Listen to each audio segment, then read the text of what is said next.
Warren, there's something I have to say that I need to correct you on that you've been talking on for several of your videos. I just haven't gotten around to mentioning it. About the U.S. arming Israel. I know nothing about the U.S. arming Turkey or Egypt. Maybe I'll look into it later. Maybe I won't. I don't know. Depends on how this goes. But the thing is that as for the U.S. arming Israel, the U.S. doesn't arm Israel. You act like the U.S. just gives stuff to Israel, and the only way Israel would be able to fight the Palestinians would be and be able to fight Hamas would be if the U.S. stopped giving arms to Israel, Israel would totally fall into collapse and would be taken over by the freedom fighting group Hamas, and it would all be good. No, it wouldn't. Okay? Sure, the U.S. occasionally gives arms, or gives arms at a discount price to Israel, case in point, Yom Kippur War, but usually Israel either buys its arms full price from the U.S., or it buys from other countries. It often buys from France, or from England. Case in point, the French warplane Mirage. I think it was a Mirage. It bought the plane from Mirage until France stopped buying it, or stopped selling it.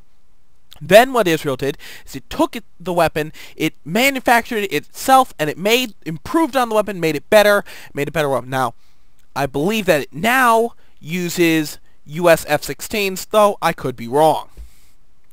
But the thing is, what Israel tends to do is it will buy from pretty much whoever will sell to them. Then what it'll do is it'll take its arms and it will improve on them. It will make the arms better than what was sold to them. They also make a lot of their own arms. Have you ever heard of the Uzi company?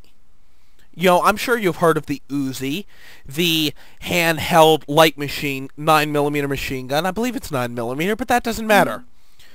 The point... Also, have you ever heard of the weapon called the Desert Eagle? It's a very powerful handgun. It's often featured in video games like Max Payne, etc. It's an Israeli-made weapon. Israel made it. Israel exports it. Now, sure, there are a lot of different kinds of weapons that Israel makes that I could keep on naming, but I'm not going to. I don't have the time. Anyway, the point is, whatever, the thing is, it doesn't get all of its arms from the U.S., and if the U.S. stopped giving arms to Israel, it would still be able to fight. It fought the first, probably 30 years of its existence without any outside support. It fought its independence with 4 captured Nazi biplanes. I believe they were biplanes, but that doesn't matter. It was still able to fight off the enemy and able to fight off all the Arab armies. And they're not little armies. They were very powerful armies, and they were able to fight them off. Sure, it took them like 6 months or something, but that's not the point. The point is that Israel... and that was just basically farmers. That wasn't even the well-rounded, powerful army they have now.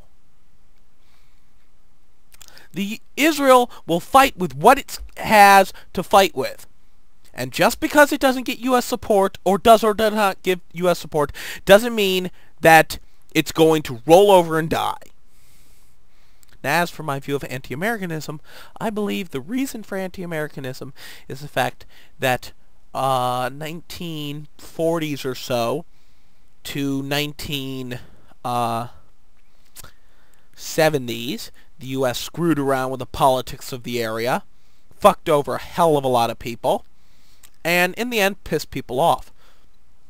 Now, this isn't just anti-Americanism, this is anti-Westernism, because... here's an example.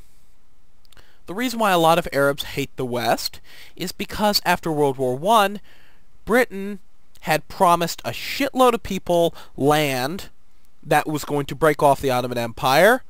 I'm sure you know this, but I'm just going to say it because it needs saying.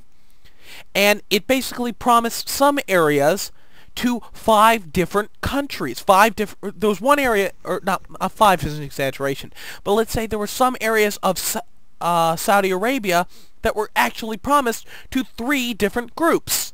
And of course you can't promise to all of them. It promised Palestine, all of Palestine to Israel. At the same time, it promised all of Palestine to the Arabs. So what happens in the end is you get the situation of today.